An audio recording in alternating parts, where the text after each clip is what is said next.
Hello and welcome to Rural Concerns. I'm Sunil Patel. Hello, I'm Chris. Okay, he's lost it immediately. That was Chris Cantrell.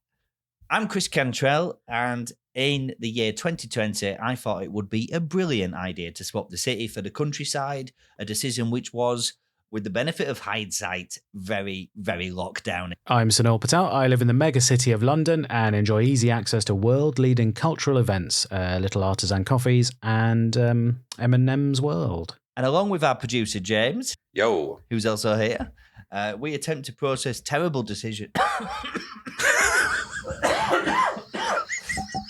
I got COVID over Christmas. So, along with our producer, James, we attempt to process terrible life decisions and maintain our long-distance friendship in spite of countryside caliber internet speeds and, in Sunil's case, staggering apathy. I wish I wasn't here. Okay, let's dive into the episode. All right, do you want to do that? Is that all right, that one? yeah, I can go it again. I think this is making a strong case for not having written intros or outros as well.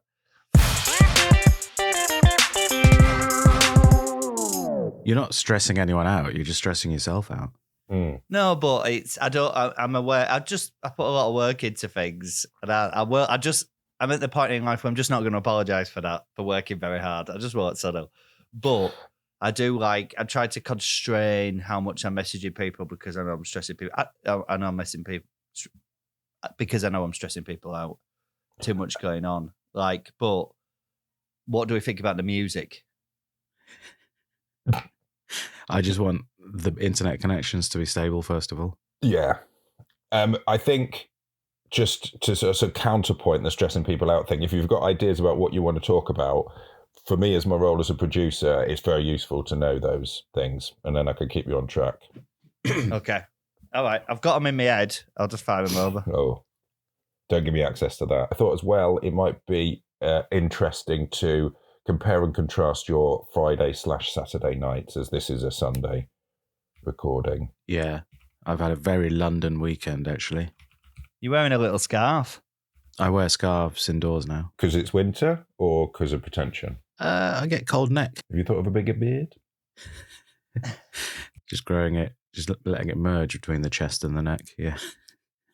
No, I just got it trimmed, actually. This is one of the things you can do in London. You can just pop out and get your hair cut or trimmed very easily by a lad from, the disputed territory of Kurdistan. They're good lads, them, as well, because they don't talk to you at all, do they? Keep it pure silence. No, but they try and sell you black Viagra. Like I said, my barber keeps it close to his chest. We have 2 minutes of mandatory sort of small talk, and then it's silence all the way through. That's good. Yeah. But last time he told me that at my age, maybe getting a fade isn't cool. So now I'm eyeing up potential replacements in the area because that felt like a big overstep. You've got to turn down a fade, Chris. Chris, you can't be getting fades. Come on, just get a short back and sides. Normal. I know, but I'm just I've got old lady hair now, and I just wanted to a bit of a fade keeps me looking a bit tasty. Why don't you get on? Why don't you get on the hair loss pills like everyone is in London? I don't want to. I can't be doing it. I've got hair. It's just it's getting to the point where I think my only options are this, or if I could bunch it all together, one dreadlock. But I don't know. I can't be doing pills. I don't know if I can be doing pills. I don't know if I can be doing. I can't be going to Turkey. Do you know what I mean? And it's just I would love to. I said to my wife, I said, it's my job to be really young and cool and beautiful. And she said, it's your job to be funny. I went, well, yeah. So which one do you think's more achievable? I'd love to see you coming back on a flight from Turkey bandaged over the head. I'll take a photo of you from 6 rows behind. What, you get a flight out there for the weekend just to track me back? Because they send you back before you're completely recovered, don't they? They're just get the fuck out now. And then the flights are just full of lads with bandages on their heads, half a kidney gone. Yeah, but you read the stories, don't you? And it's cheaper, but it's like, to me, going to Turkey for plastic surgery or whatever feels like booking from Airbnb. It is fine until it isn't, and then you are fucked. Do you know what I mean? Well, like, Airbnb is brilliant. Like, oh, showing up, but if something's wrong, you cannot get, like, I stayed in a flat in London that was disgusting. Then we were like, this is not acceptable. Trying to get hold of someone up the chain. And Airbnb basically pitch you. It says, well, sort it out with the person that rented it to you. And you're like, no. Like Airbnb removes itself from the conversation. It's like, well, if you two are going mad, you two sort it out. Yeah. You know what I mean? And then they evacuate. Also, a lot of Airbnbs, they put like hidden cameras everywhere. To stop what? Well, just have a look at what you're up to. Make sure you're not having like 20 people around for a party or just to see you wanking yourself Yeah, off. but it must be illegal to privately surveil people. Just a heads up, our producer is currently in an Airbnb and he's got no trousers or pants on. Feeling pretty shifty. Yeah, he's looking around now to see the cameras. You like that Ant and Dec thing? Like, am I being pranked right now? Yeah, am I on the other side of Michael McIntyre's stage? Yeah. The door's gonna fall down and it's Michael McIntyre and a million people at the Apollo. Right. So Lots to report, actually, Chris. well, yeah. Sorry, go on. I said lots to report, Chris. You kick it off. I've got a feeling I'm not totally happy about it. James, should I talk about just one at my birthday? Why don't you both tell me what you've done this week in a sort of just like a headline, and I'll say which one I want to hear first. Okay, I went to Nosferatu with a live musical accompaniment, and then I went to BAFTA for a screening and a Q&A Which he's in. What of? of a show I'm in. Wait a minute. You were in Nosferatu? No, I'm in a show called Alice and Jack. No, they couldn't fit him in the coffin. Yeah. No, I'm in a show called Alice and Jack, which they did a screening and a Q&A for on Friday night. So you were providing the A's rather than the Q's? Yeah, and I choked on stage. Oh, did you? Wow. Okay. As in, that's like, physically. good. This is good. I'm very interested. Physically choked on stage. Everyone was a bit concerned, and then everyone was a bit panicky. I was sitting next to Aisling.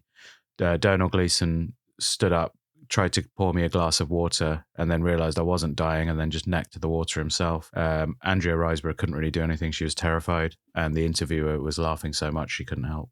Yeah, this sounds like well, I mean, yeah, go on, Chris. What have you been up to? Don't make a decision immediately. I've moved house and I've moved lots of boxes. Yeah, nice. There's drama within that. Is there one box just of DVDs? One? No, I've largely been forced to eschew physical media by my wife, but I'm bringing it back because I've got all these, like I've bought little cheapy films on Amazon and stuff. And then it's like, if they just turn that off. That is the concern of the middle-aged man these days. What if Amazon turn us off? Yeah, you don't own that anymore. I think it's like a generation. I want to own media. So, James, so you there have two very different paths to take. Which do you think might be the most interesting to kick off with? I think I've got everything I need from your move, Chris, so I want to hear more about There's I more want to to know how it. he's going to fill all those bedrooms he can afford up there. I've had a big birthday and I've done a big move. And I'm in the middle of the move now, and it's tough. And I've got a nice house. It's a grand old house built in 1895, stone, quite big, quite sizable, which we were only able to afford because on every conceivable level it is fucked. It is leaking from the top and the bottom. It has no floors. There's black mold. The entire middle floor is cordoned off to black mold. You don't have to justify why you've got a massive house, Chris. No, I'm just saying Just say you're a very successful man. just I'll tell say us. it's good to look around the house that my wife's graft has built. But we haven't got anything now, right? We haven't got the floor. We haven't got, like I said, the middle floor. There's just so much to do. Which is fine, and I'm not handy really, but I'm desperate to get my head around it. But every time my dad always tries to show me DIY, and I love doing stuff like that with him because we have a laugh. But every time he shows me, he'll catch me on my phone and stuff, and he gets like pissed off with me. So it's just not your thing. If you're not drawn to it naturally, don't try and get involved. You just get angry. No, but my father-in-law is a bit like pay, like, can you, like, what is it that you do? And I'm like soft skills marketing. And he went, do you think it'd be easier to get pay somebody to go in and do that? Yeah, of course it would. You'd earn more money in the time you spent, actually, I don't know. You know what I mean? You could spend 2 days doing a job that someone could do in an hour, and that's 2 days you could spend working on what you're actually good at. Well, that's it. We always used to do decorating, and then we paid a decorator from the village, and it didn't take him a week to do a room. Do you know what I mean? Exactly. It was dazzling. It was a professional. So, but I probably can't afford him now, so I've got to do it. So there's that, and all my family, like my in-laws, helped me move in, which was amazing.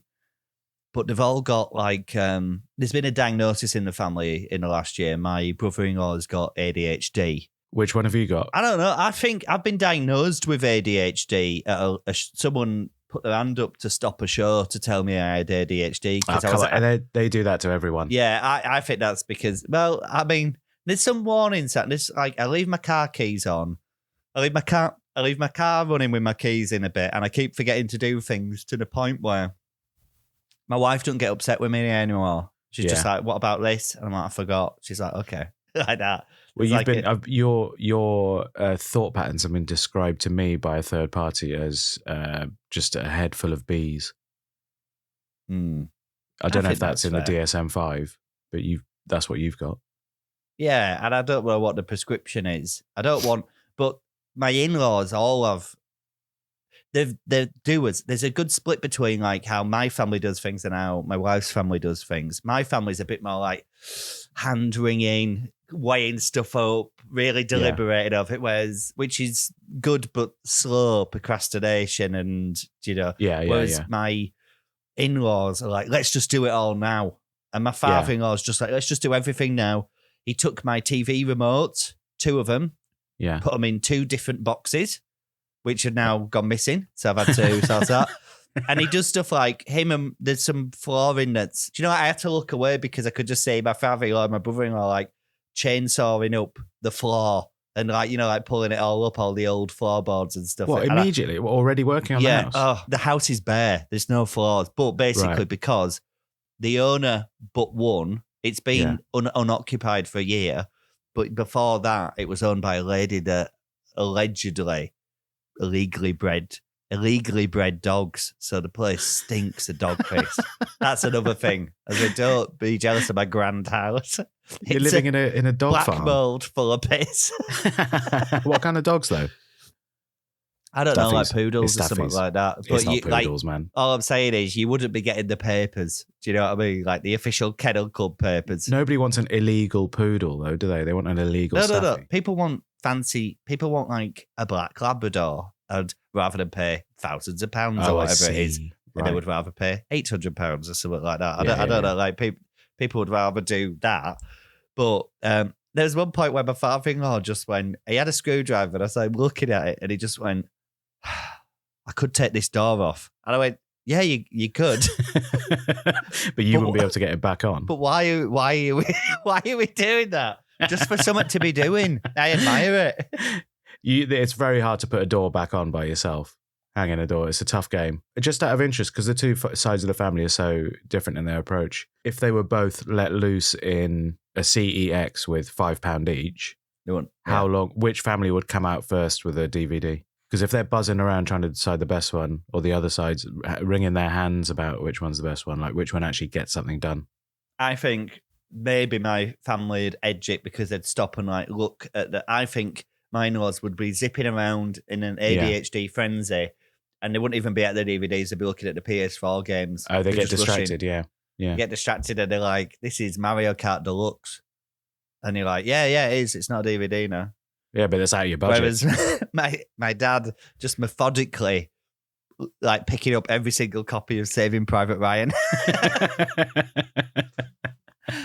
But so I won't lie, it's been a huge week. I'm suddenly thrust into there's so many jobs to do and a limited amount of money. So we're like budgeting and having to Like, look at, like, when electrician in, but we need a guy to look at the roof, but we need, so it's like it's a bit, and I'm just spending, like, I blink and we spent £500.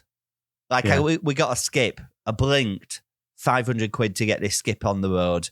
Blinked again, £600 for a new fridge freezer built in. Yeah. Do you know what I mean? And you just like, I just have to surrender to that. And I mean, you obviously need these things. They're not an extravagance, are they?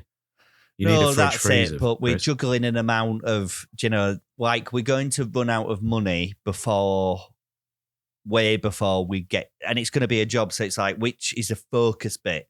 So we're living in the attic, all three of us in the eaves of the house. What? We're living in one room on a wooden floors at the top of the house. Where there were no dogs. When there were no dogs. That's going to be our office in 2 years, maybe. Yeah. But our son's up there with us, which is good. So this is all very exciting, Chris. This sounds like a lovely way to live if you're a kid. Sounds fun. Yeah, well, we really wanted to make where he would be sleeping beautiful and nice. And like I said to Nick, get him them new furry bedclothes because that'll be the highlight of his day. And he went in, he went, and these new bedclothes for me. This is the best day ever. I went, yeah, we don't need to worry about him. He's all right. And I bought him, I went to CEX and I bought him Mario Kart. So he's like absolutely caning that while Dad's moving tons of rubble. It was your birthday this week, isn't it? It's a big week for both of us. We both have the similar birthday. I am so we sorry. Always forget. We always forget each other's birthdays. When we spoke last time, I heard April. I'm so sorry that I missed it. I mean, your birthday's my birthday. I mean, no presents have been exchanged. My birthday was a big birthday. Yours is betwixt two birthdays. But I'm going to go on eBay and I'm going to sort you something out off eBay. I already bought my birthday present for myself off eBay. What was your birthday present? It's a leather jacket that says Legends of Poker on it.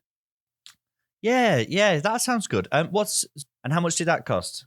It cost, what are we talking, dollars or pounds? Let's start GBP. Yeah, it was all right. It wasn't much. It's fine. Do you want to give the specific figure so that we know? £90. £90. Yeah. I saw it on eBay last April and I was like, why hasn't it sold? It's an absolute bargain. So I got it. But I've seen a picture of it and it's like one of those things. Do you know when you go to charity? Well, you will. Charity shop. Yeah, charity shops. Yeah. When you go into charity shops and there's like you'll often find promotional T-shirts in there. Do you know what I mean? For some sales conference in 2002, like a polo neck. I'm just saying that stuff in London is now pretty cool. So you're out the loop. Yeah, I know it is, but it's just, I'm currently the coolest man in London. Oh, if you'd have chartered a van up to Scotland, you would have got that same thing for £1. I bet you. It's suede. I'm telling everyone it belonged to a champion poker player, and you can only get it if you have a. Well, actually, someone said if you have a first round exit in the tournament, you get that jacket. So you created deep law. He created deep law and immediately had it undermined by my friends. But that was my birthday present to myself. What did you get? Well, I mean, I think we'll have all noticed from the pilot episode that the quality of this audio, the quality of this audio has gone up. It's weird that you got a microphone for your birthday when your wife has a professional grade audio setup for her work in a different room. Yeah, but then I have to have access to, like, we're all between. Not allowed access to it. Because I keep saving the files wrong and stuff and deleting. Do you know what I mean? Like, she's on an Apple and I'm just like pressing buttons and she always has to come in. But I do my own bits and pieces. Do you know what I mean? And I'm going to get it on a little arm, like eventually, like I've seen on the podcasters. Like on Rogan. Yeah, I'm going to go Rogan with it. I think that's the next step. One. So we got this. I got a Princess Diana memorial plate. Nice. Get your hand off your heart, James. And a cape. Sorry, a cape? My friend bought me a cape, like a little Hobbit style. Is that what you're wearing now? No, this is, I mean, I don't want to be gross, but this is a Warhammer hoodie? It's an Icklewick FM hoodie that was made for me by the show's producers, and the font of Icklewick FM is the same as Magic the Gathering. It's got a red. The inside of the hood is red. It's actually high end. That's great. No, it's nice. But on top of this, now I've got a full cape, I was going to wear it today, but didn't. So I'll save that for a future episode. But it's just one of the things I'm doing to feel more like me in 2021. Yeah. It's been a tough week. That's nice. But, Sunil, that's enough about my DIY mundanity. Hell. Yeah. What have you been up to? Well, I had my birthday this week as well, as you know, Happy Chris, as you texted me the day after. I went, and for my birthday, in the morning, I had a coffee. Yeah, it was good. For lunch, I got taken to a local bakery for lunch by a friend, and then in the evening, I went to Pizza Express. Had Pizza Express, and then I went to see a screening of Nosferatu, the vampire film, with a live musical accompaniment, pianist and a violinist. Was it brilliant? It was really good. I really wasn't expecting it to be that good. It was amazing. Yeah, there's like the weird. You live in London, and there's all this stuff going on, and you never do it. And when you do it, you're like, oh, this is great. I'll never do it again, though. Do you think Nosferatu stands up? Yeah, I thought it was really good. I don't know. Yeah, it's all right. I've never seen it, but I think it's a good film. But it's so old, and now we've got much better effects and writing and stuff, and you can speak in film. So imagine that experience of a live orchestra accompaniment, but it's the Meg. Yeah. That'd be sick. Actually, just turn everything else down, just music. Yeah. But also, it's in a cinema full of absolute film nerds, so they're all just like laughing as if they find it really funny at points, which aren't really that funny, just to show that they know the film and what it was trying to achieve.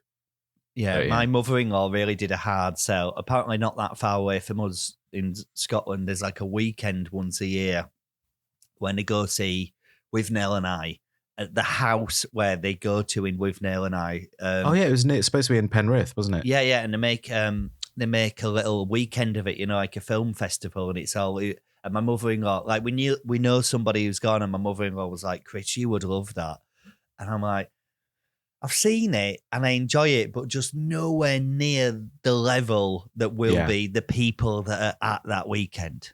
No, but I think now that I realise that you live near there, I would like to go there when it's on, please.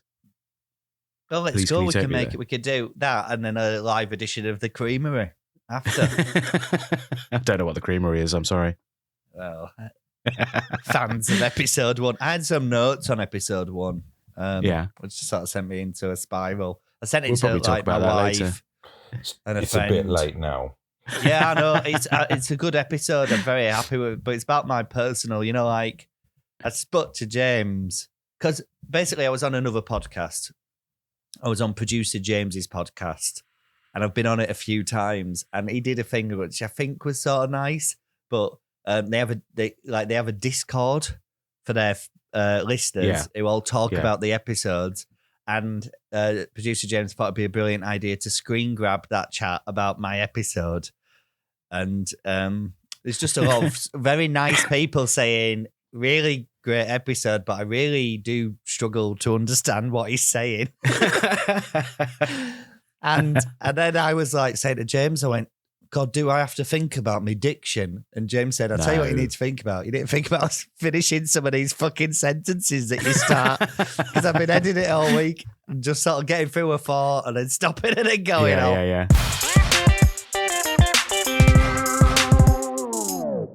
And then on Friday, I went to BAFTA to do a Q&A for a show I was in. This show that you're in, this is a little cameo in somebody's BBC.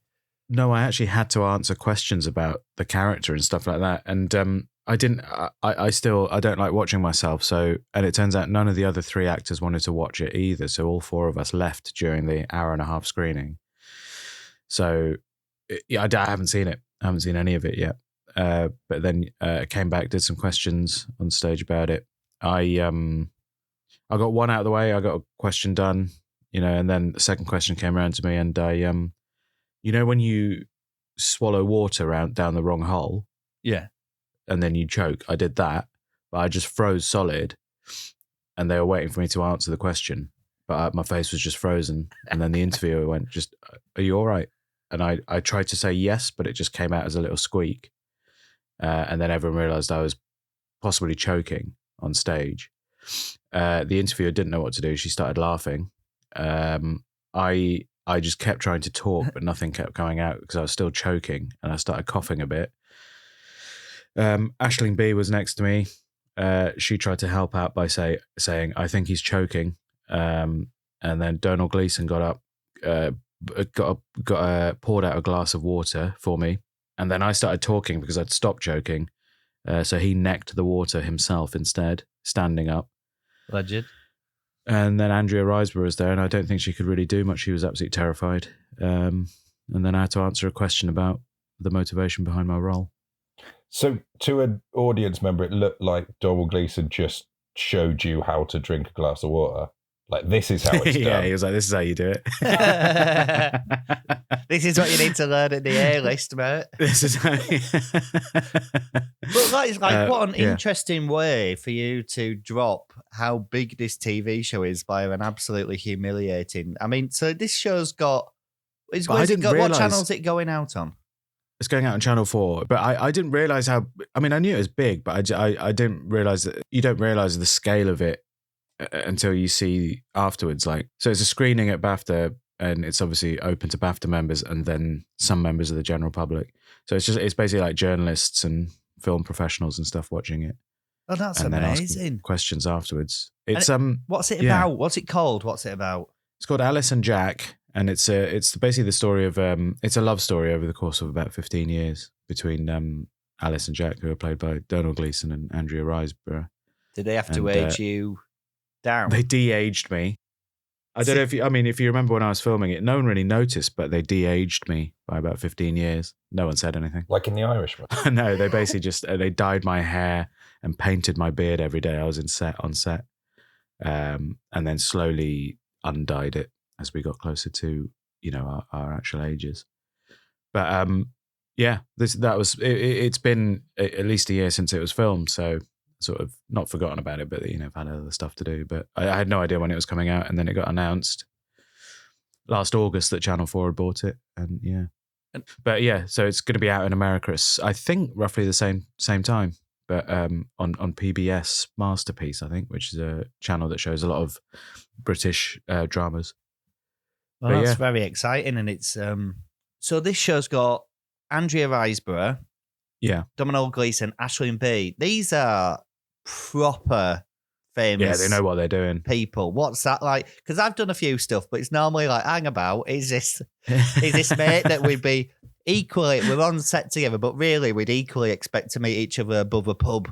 In the Midlands or something like that, doing a weird comedy gig. But these are like proper famous people.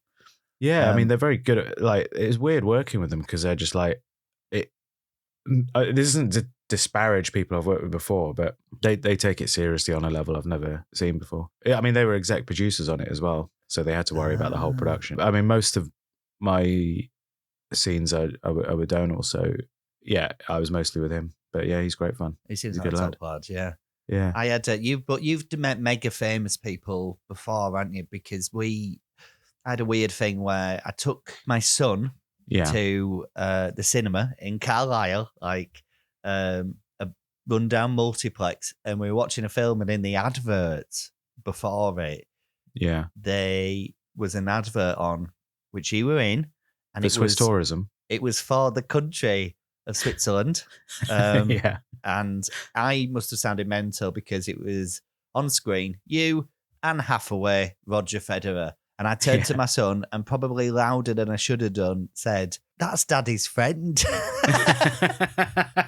I think they'd have been sat there thinking, "Oh God, that poor child just being lied to. That man doesn't know Roger Federer." Yeah. I mean, I barely know him. We just shook hands and said hello. I had more like interaction with Anne Hathaway just because we had just a very quick, short chat while one scene was being done. But with those guys, they don't come in for rehearsal. They come in for 3 hours of the 2-day shoot, and the rest of the time they've got stand-ins that look a bit like them. So they can film the other angles without seeing people's faces until they get in. That is mad. And then when they're in, you're not allowed anywhere near them.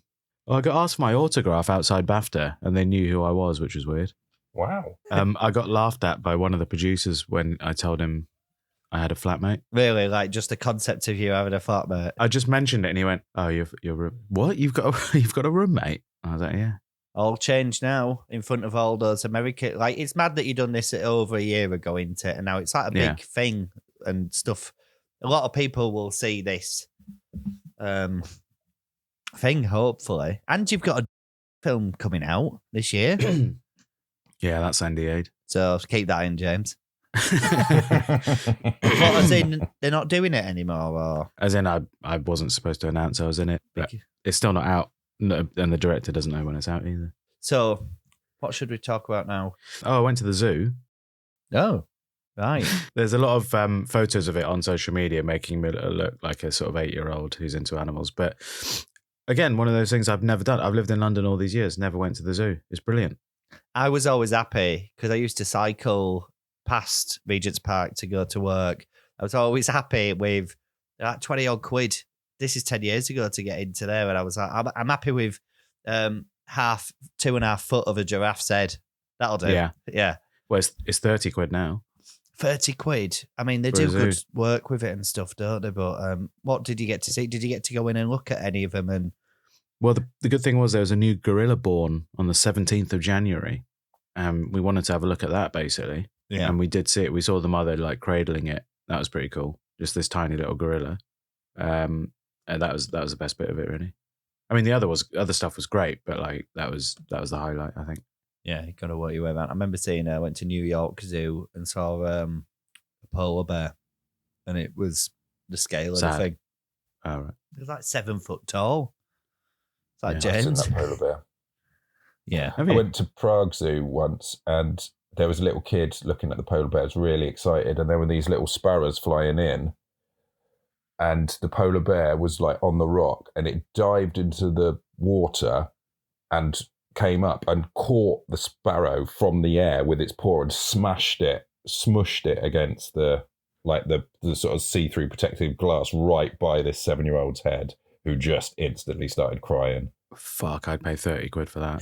yeah, that sounds like the best. That is impressive as fuck, man. If that was a video that you managed to record and put out in the early days of YouTube, I'd still be watching that now. Yeah, you'd be retiring off that. You'd be retiring off that video now.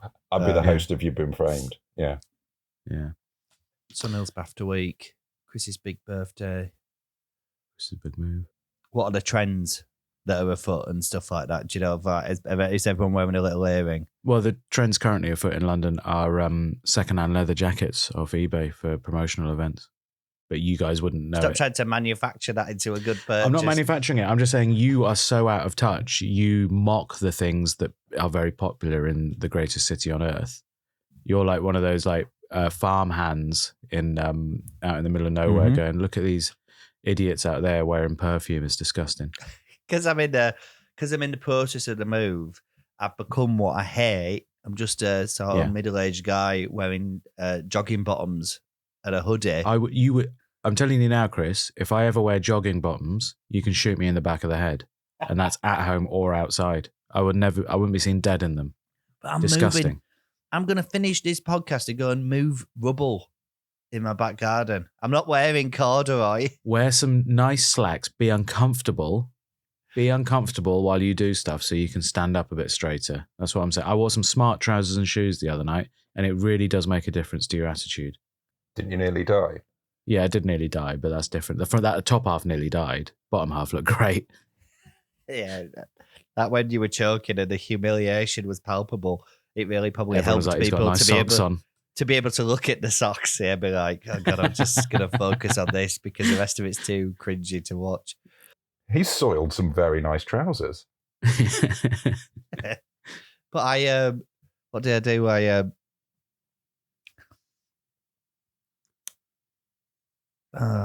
was I going to say? Anyway, so I think we've covered Sunil's NDE at BAFTA and Chris's Dog Piss Paradise.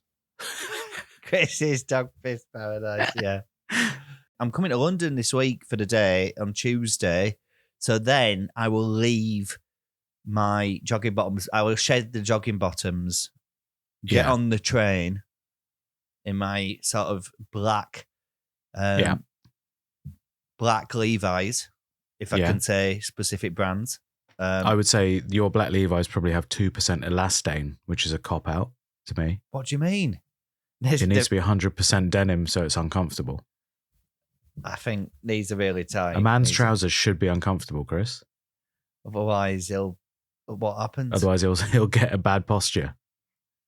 I think the ship has sailed on that one. I thought I always had good posture, but now things are catching up with me. And do you know what I mean? It's been tough. Well, I've suddenly got a lot older in a week. I've aged about 15 years in a week, one single week. It's been a humbling, tough experience. I think there's a distressing amount of people getting the train now for long journeys, deciding to put on jogging bottoms. I do think that's wrong. So I'm glad at least you're putting on some jeans. I do that, but it's because I'm a professional traveller now. And, I feel like I've hacked. Like some businessman going to China to sell a load of... Yeah, but they don't wear jogging bottoms, do they? Frequent flyers don't wear jogging bottoms. People going on holiday wear jogging bottoms. Are you going on holiday when you come to London? Half. Chris? I'm meeting my friends. I'm doing some business. I'm like, I've got half hour to spare. What's this? Patisserie Valerie. I'm having a natter tart. It's a close, it's hard to get a natter tart up here. That's what I'm saying. So when are you going to start wearing blazers? What am I wearing blazers for? Because you just hit 40. Don't, James, edit that out. Bleep that out. Okay. When are you going to start wearing blazers? Sunil, just cleanly, can we get you saying 32? Can we just get that, James? Can you all right. edit that together? I'll start from the top. When are you going to start wearing blazers? Why would I wear blazers? Because you just hit 32. That's when a man starts wearing blazers. I'll tell you what, you come down to London, we'll get you a blazer. I think we should do a makeover, shouldn't we? Well, there's lots of shops down here for the older man that doesn't want to dress too old nor too young, so he dresses like a Victorian workman. I know where my next style adventure is going to be. Once I get the other side of this move, Peaky Blinders. What's 3-piece suits? 3-piece, like tweedy, big collars, flat cap. I think razor blade inside the hat. Razor blade inside the hat. I think that's I think that's cool, isn't it?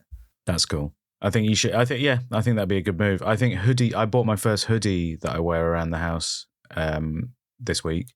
Mm-hmm. It is comfortable, but I do feel guilty wearing it, so I'm going to wear it sparingly. I think. In case it brings my mood down. Tell you what, comfort. We've started, this is bad, but we've now got a sofa duvet. Oh, no. Yeah, it's bad. It's really bad. I refuse to put the blanket on myself on the sofa.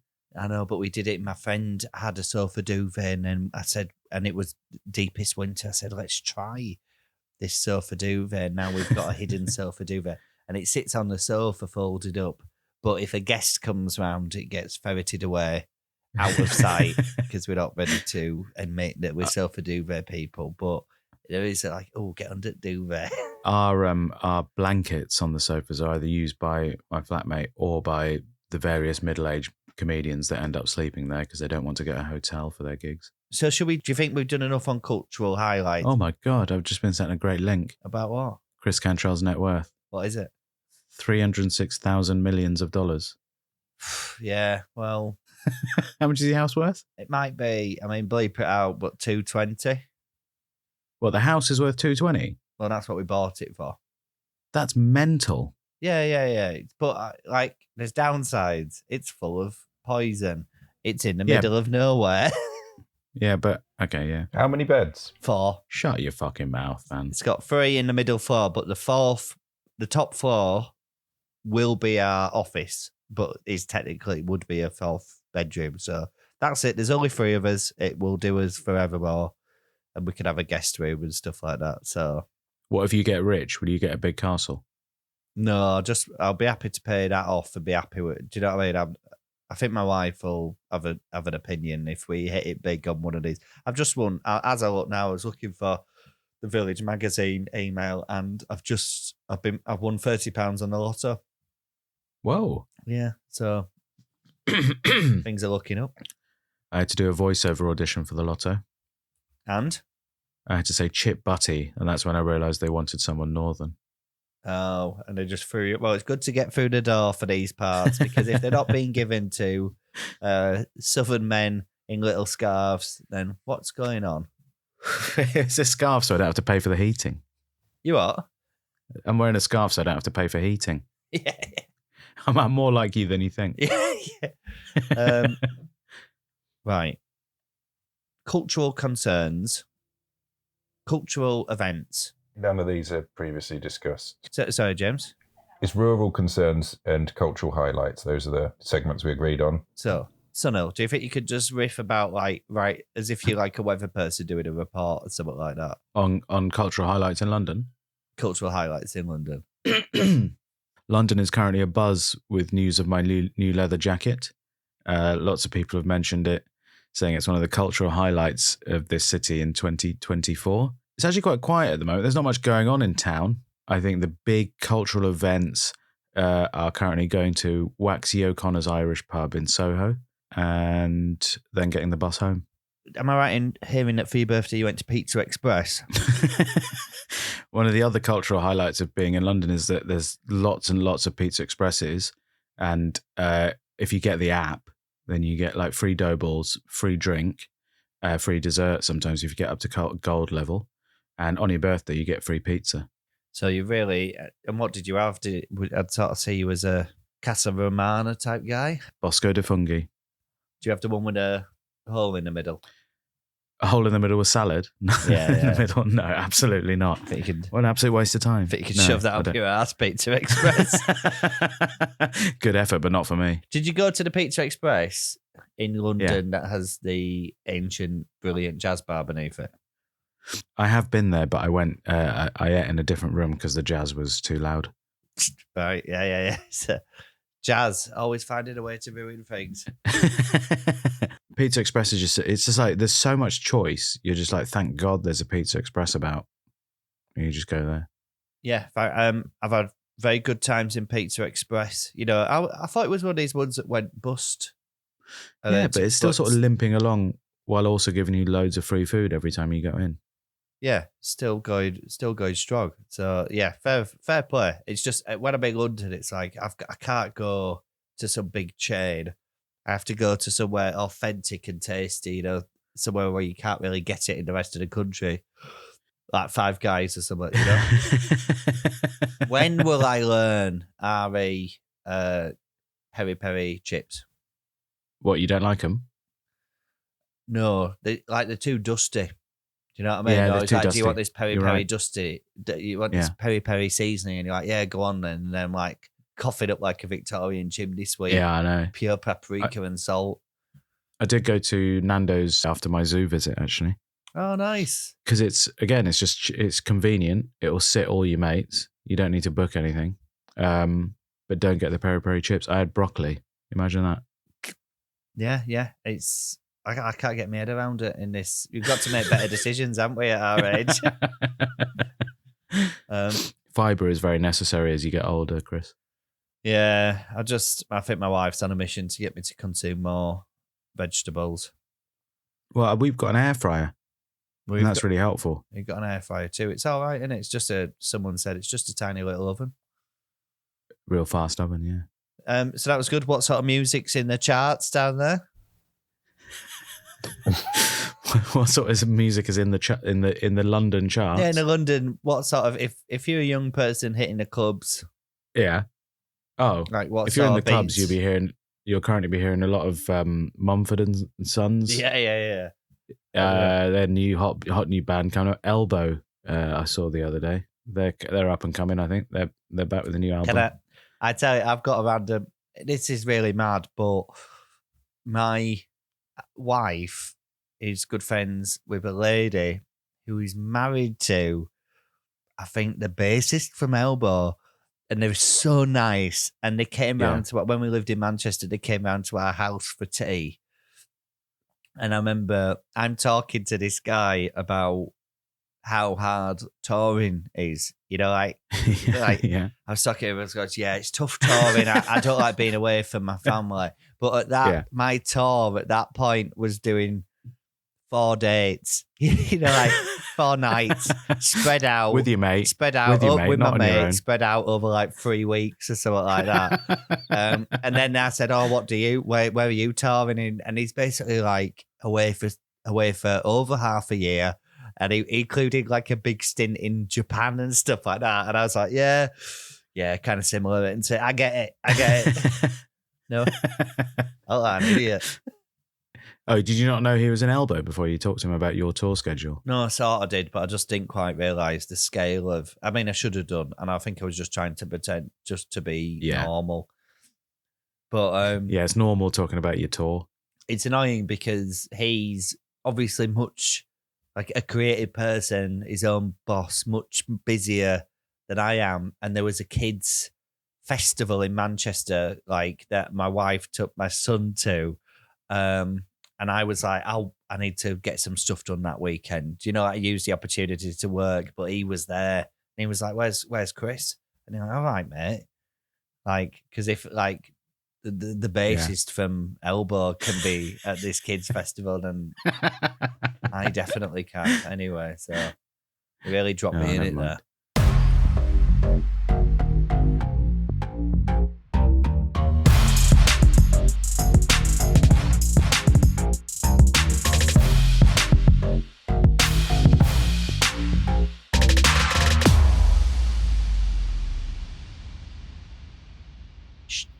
I was thinking it over Christmas when I wasn't well.